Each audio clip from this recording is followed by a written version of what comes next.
Back to the book. Late Saturday afternoon, in the long shadows of what had been a brilliant winter sky, Toddy and I strolled hand in hand to the edge of the river, and there, beside the gnarled trunk of an old oak, I, for the first time in my life, told a woman that I loved her, and I did not think I could live without her. We held each other closely, and from that point on, the carefree part of our relationship was over. For the first time, we acknowledged that there was no turning back without irreparable damage to each of us. Soon after our trip to Williamsburg, Toddy showed up unexpectedly one day in the middle of the week at the basic school bachelor's office quarters.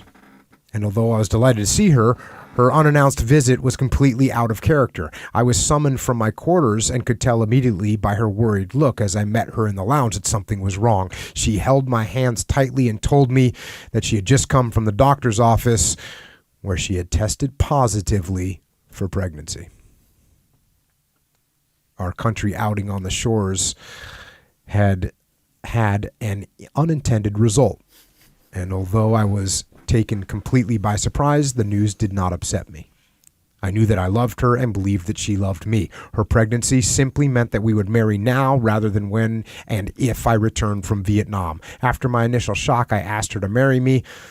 The smile that replaced her worried look was all the answer I needed. We retired to the Hawkins room where I bought several rounds of drinks and we began to ponder my rapidly changing circumstances. We were going to be a family, and even if the timing was a little off, I still considered myself a very fortunate young man. So there you go. The succeeding Friday night, we were married by the Quantico-based chaplain in a simple ceremony in his quarters. Boom, we're done. It's on.